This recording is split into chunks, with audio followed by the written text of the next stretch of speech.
So at long last, I finally watched Blue Beetle, the first movie to gross $12.50. That was my $12.50. Movie theaters are a scam. While many movies have been bombing recently, making fun of these bombs can age badly, as I'm pretty sure I've mentioned how horrible Elemental was doing, and now the South Korean fan base is running it up. But I feel pretty safe about making fun of Blue Beetle. This movie is doing worse than The Flash. I'd guess it's a mix of superhero fatigue and just the fact that Blue Beetle isn't a big name in comics. I mean, I honestly don't read comics and I didn't know who Blue Beetle was, which I'm guessing was the place most people were in when this movie came out. But I decided to take pity and check it out, and I can at least say that this is the best DC movie of the year, but that bar is on the floor. Let's get into it, and I'll start without spoiling anything. We'll get to the spoilers in a bit. This movie is obviously about Blue Beetle, a young guy named Jamie, pronounced like Jaime sometimes, who accidentally mixes himself with a powerful suit with lasers and guns and stuff, so it's a pretty standard superhero plot. The Blue Beetle, played by Xolo Maridueña, is one of the strongest aspects of the movie. The movie does have a lot of heart, and a lot of that comes from the main performance. He has a lot of charisma and likability to him, which isn't always true with these DC protagonists. Just like this movie is better than The Flash and Shazam 2, Xolo is better than Ezra Miller and Zachary Levi. Again, that's not saying much, but he's pretty good. I also really like George Lopez in this movie. He provides most of the laughs, and surprisingly there were a couple. This movie isn't not funny. The last performance I would probably shout out is Damien Alcazar playing Jamie's dad, Alberto. While George Lopez gets some funny moments and some emotional moments, Alberto gets the majority of the heartfelt bits, and those could be cliche, but he plays them pretty well.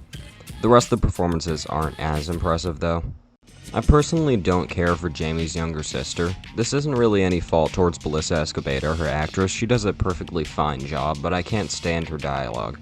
Most of her jokes are essentially just lines that could be given to an Awkwafina role, and that's not a good thing. Again, some humor works for me, but most of hers is the stuff that sounds like Whedonisms.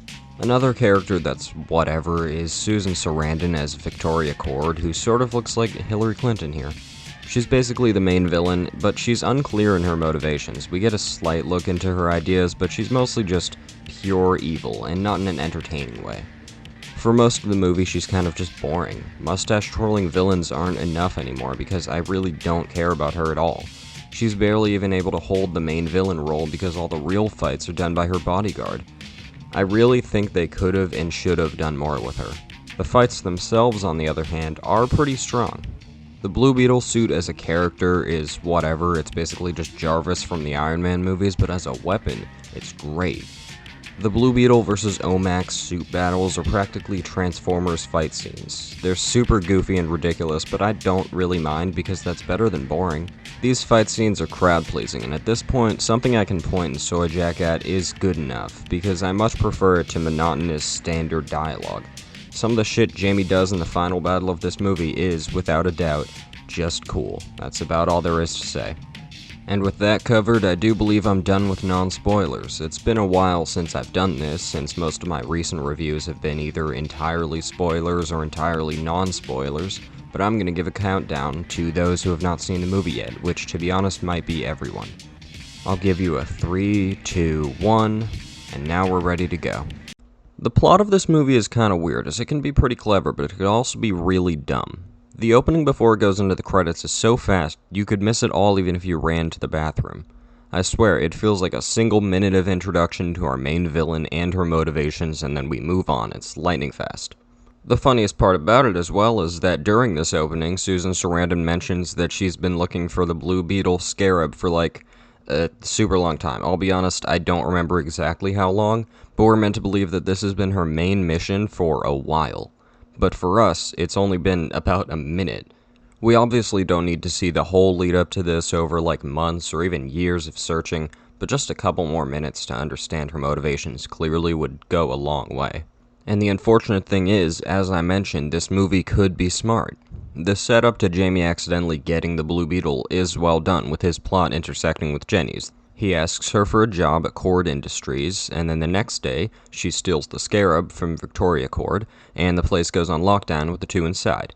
He decides to find her, to talk to her about the job, and to get attention off of herself, she gives him the scarab in a to-go box, and he escapes with it. That's actually creative, and a pretty fun plot, but Victoria doesn't get that same treatment, so of course I couldn't care less about what she's got going on. Luckily though, it seems that this movie is not just smarter than other DC projects in the story itself, but some smart decisions were also made in the real world. Instead of having a $300 million budget, we have a much more manageable $104 million, which they unfortunately are still unlikely to meet, but at least they tried. Surprisingly though, with a much smaller amount, this movie actually doesn't look too bad. In fact, that later sequence where Jamie talks to his dad in some strange, spacey world looks nice, and it's one of the reasons I checked out the movie, as I saw a clip of that scene on Twitter and realized there might be something to it. It doesn't look fantastic, but it's definitely better than The Flash or the sin that is Ant-Man 3, and I'm happy with that. The big guys in charge at DC may not care that much about this movie, and there's a 0% chance that the people at Warner Bros. Like David Zaslav give a shit, but the good parts of this movie make it seem like the ones who actually put in the work, the writers, the actors, and the CGI team did care, and that's nice. But now we're gonna have to get to the straight up negatives of the movie, and I mostly only have one, just one negative, so it can't be that bad. See, all that it is that this movie is basic as hell. I officially need a break from superhero movies. Superhero movie fatigue is real, everyone knows that, but I think I'm not only fatigued by superhero movies, I think superhero movies are ruined for me.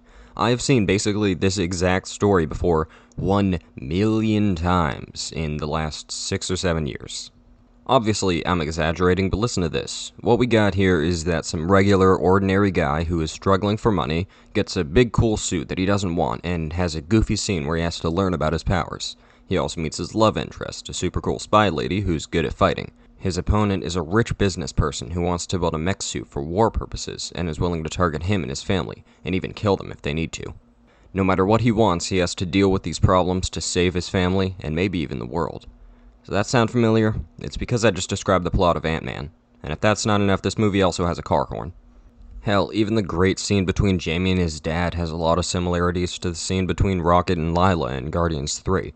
I'm not saying that this movie ripped off Guardians 3, that movie only came out in May, but the fact that these scenes are so similar proves that maybe we're getting too samey with these superhero flicks.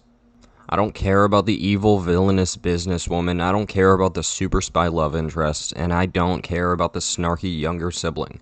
I would love to have something new. While the redeemed villain trope is also getting a bit boring by this point, I really like how this movie tackles Victoria's bodyguard, Ignacio.